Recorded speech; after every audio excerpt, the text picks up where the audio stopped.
भाई बहन से नाता कह दिला ऐसा फंसा के रंडी है वो एक ठा ना रहती अच्छा गड़बड़ ऊ रहनी पंडित तब का वो 1000 ठा रह आ रहा है, सुनने में आया है कि जो है वो सपना जो है उनके जीवन साथी बन करके उनके साथ रहना चाहती हैं, इसी घर परिवार के साथ रहना चाहती हैं। ये भी बात सामने आ रही है। हाँ साथ में आवाज एक महीना लगाव ना रहा, कोनो बात ना रहा, फिर हम बात अभी जननी जनवरी से जननी हमके पता ना रही है तो करीब बाद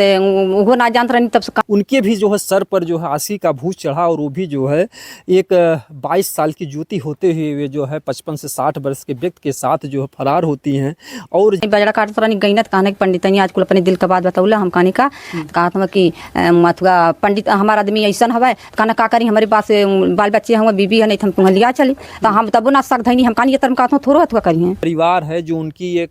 पत्नी है सुभाष यादव की, वो बेचारी किस तरीके से संघर्ष कर पाएंगी क्यों नहीं कोर्ट मरीज हो गई तो यह बात कहा कि हम तमन काम कैले नहीं, छुट्टी ना हमारे साथ रही, छुट्टी ना था हम कहीं साथ रही तो हमरो पलवर के देखा तब साथ में रही तो एकदम वह रहे हम परल हुए इधर उधर कहीं हमारे कहा हुआ हम गाड़ी दे दानी खेत दे दानी हमके सिखौला काले कि अपन खेत ले ला अपन गाड़ी मैं ना पीता साथ काम करो। लेकिन उन्होंने जिस तरीके से आज़ादी का जो फ़ायदा उठाया है, जिस तरीके से अगर देखा जाए समाज में अगर नारियों को जहां प्रताड़ना मिलती थी, आज हमारा समाज उन्हें आज़ाद करने की कोशिश कर रहा है। ये पुनः जो बात है कि हमारे मेहरारू ऐसा ना कैसा कहले। हाँ हम कहीं मतलब क्यों मानी 50 साल के साथ जगह पर 3 4 कई सारे पागल पहले कहा कि जगह 4 लड़का हम है वो करे साथ भागी मोहब्बत ना करना आशिकों से बस यही मिलते जा है मोहब्बत ना करना नमस्कार। इस समय जो आजमगढ़ ज़िले की एक खबर बहुत तेज़ी से वायरल हो रही है, सपना नाम की जो है सपना उपाध्याय सुभाष यादव के साथ जो है फरार हो जाती हैं। ये लोग कंपनी में काम करते हैं और ये जो सुभाष यादव है इनका भी गरीबी से जूझता हुआ परिवार है। जिस तरीके से इनका जो घर दिखाई दे रहा है, जो करकट दिखाई दे रहा है कि बरसात होती होगी तो शायद पानी से जो है ये लोग भीग जाते होंगे। लेकिन किस तरीके से जो है लोगों पर आशिकी का भूत चढ़ा, जिसमें इनकी उम्र जो है 50 से 60 वर्ष बताई जा रही है और सपना की उम्र जो है 20 से 25 वर्ष के बीच में बताई जा रही है। और ये लोग साथ में काम करते हैं और जो सुभाष यादव हैं उस कंपनी में एक ड्राइवर थे। ड्राइवर का मतलब ये है कि आप देख सकते हैं इनके घर पर टेम्पू है, ये टेम्पू ही चला करके जो है इनके जीवन का जो भी भरण पोषण अपने परिवार का करना था वो करते थे। और जो है निरंतर जो है घर पर उनका आना जाना भी था। लेकिन किस तरीके से साथ में घटना घटती है कि इनका जो है परिवार का माता जी ना ही और नंबर से ना कोनो मतलब बा, खाली मतलब ये बाकी कौन जानकारी सब मांगत हन कि आखिर में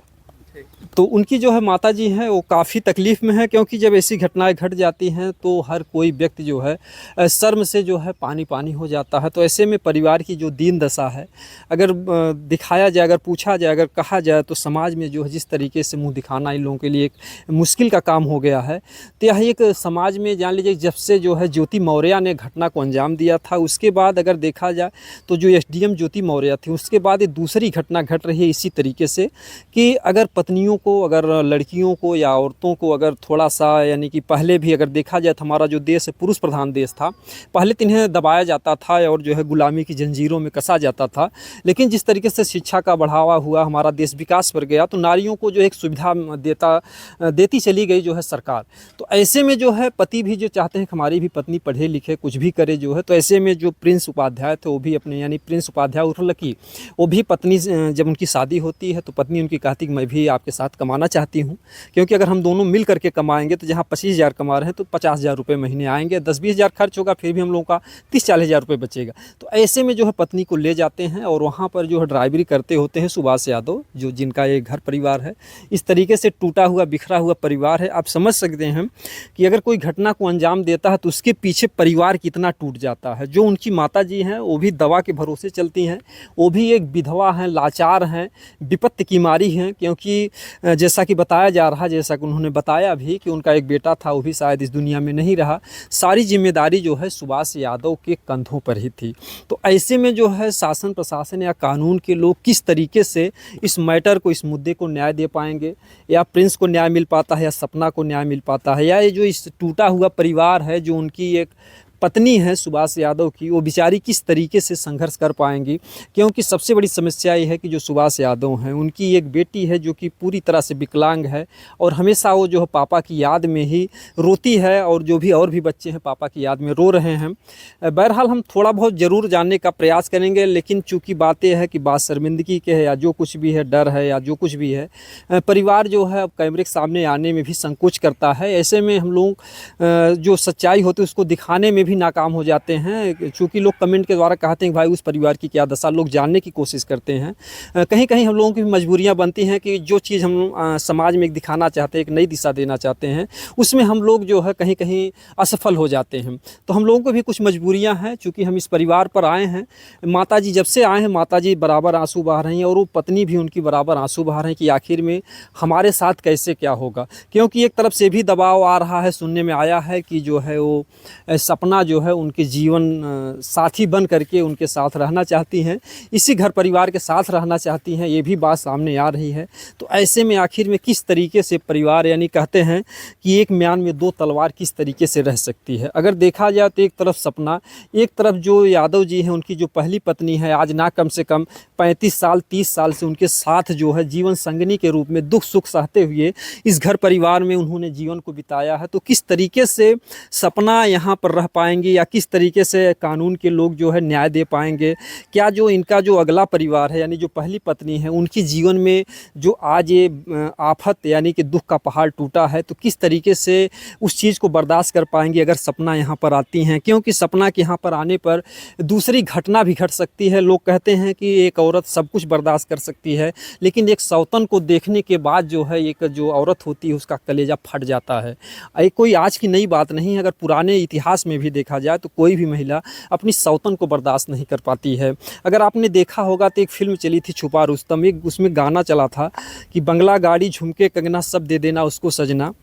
आग लगे उसके जोबन को दिल मत देना मेरी सौतन को। तो कहीं न कहीं से समाज में कुछ ऐसे गीत गाने हैं जो कि समाज को एक नई दिशा की तरफ ले जाते हैं, लेकिन व्यक्ति उस पर ख्याल नहीं कर पाता है। लेकिन ऐसा आशिकी का भूत चढ़ जाता है, ना उम्र देखता है, ना जाति देखता है, ना कुछ देखता है। तो इसके बाद जो लोग इस घटना को अंजाम दे देते हैं तो उसके पीछे कितनी जो है बर्बादियाँ होती हैं, बर्बादियाँ के साथ साथ बदनामियाँ भी होती हैं। उनके जो बेटा हैं, उनकी बेटी हैं, अगर स्कूल में जाते हैं, कॉलेज में जाते हैं तो उनसे तमाम सवाल भी किए जाते हैं। तो ऐसे हमारा समाज से भी अनुरोध है कि ये घटना किसी के भी घर घट सकती है। अगर सुभाष यादव के साथ ऐसा हुआ है, अगर सपना जी के साथ हो गए हैं, तो जो इनकी बीवी बच्चे हैं या जो उनकी माँ हैं, इनको हर तरीके से सरकार को चाहिए, कानून को चाहिए कि इस परिवार को भी जो है आर्थिक मदद मिले, क्योंकि सुभाष की अगर देखा जाए तो सुभाष की इतनी कमाई नहीं है कि वो दो पत्नी का खर्चा चला सकेंगे, क्योंकि जिस तरीके से वो ड्राइवरी करके टेम्पू चला करके अपनी दिनचर्या को चलाते थे। कि मैं बता दूं कि टेम्पू जो ये डीजल वाला टेम्पू है, ये जो डीजल का टेम्पू आप देख रहे हैं,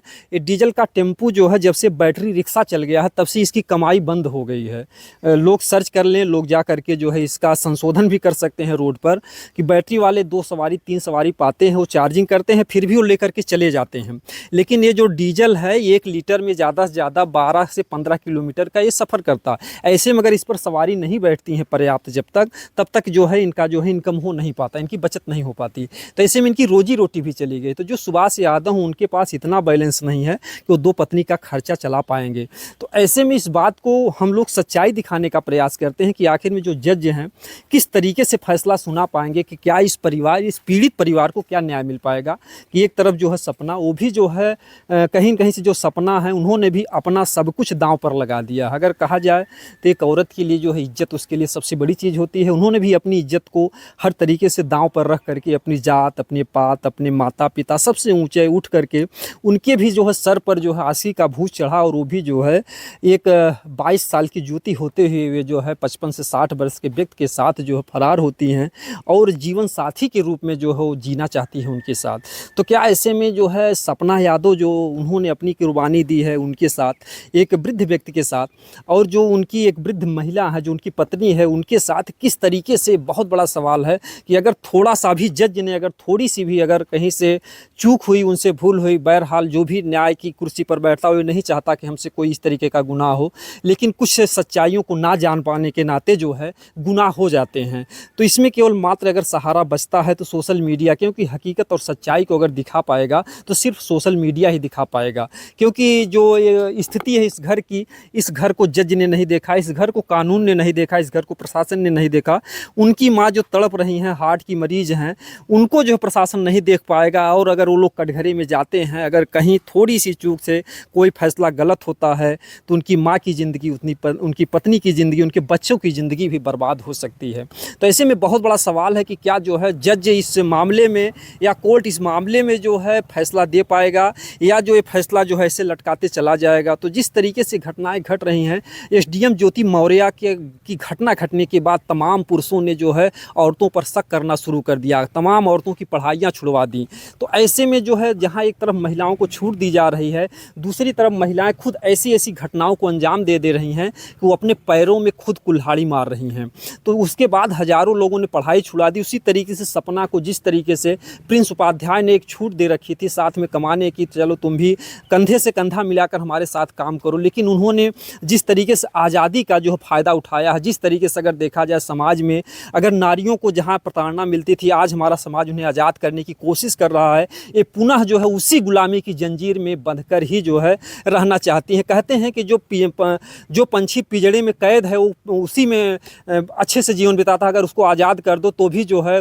इस तरीके से अनैतिक कार्य करने लगता है कि व्यक्ति उसको मजबूर होकर फिर पिंजड़े में कैद कर देता है। तो कहते हैं कि जो भी है, अगर हमें कहना नहीं चाहिए, कुछ ऐसी बातें हैं, लेकिन बहरहाल ये नारियों के लिए अगर देखा जाए तो सपना ने और ज्योति मौर्य ने एक ऐसा उदाहरण पेश किया है, ऐसा मिसाल पेश किया है कि आज हमारे समाज में अगर देखा जाए तो नारी समाज के लिए गलती तो ये करती है। मैं ये नहीं कहता हर लड़की गलत होती, हर औरत गलत होती, तमाम औरतें ऐसी हैं पति की लंबी उम्र के लिए तमाम व्रत रखती हैं, करवा चौथ का व्रत रखती हैं और जो है अपने घर गृहस्थी को संभालने के लिए तमाम त्याग करती हैं, अपने पति के जो है लिए अपनी जान न्यौछावर कर देती हैं। लेकिन बड़े दुर्भाग्य की बात है कि गलती कोई अगर एक करता है तो उसमें सजाएँ जो है तमाम औरतों को मिलती हैं। तो इस तरीके से जो हमारे समाज में घटना घट रही है अगर देखा जाए तो बड़ी दुर्भाग्य की बात है। तो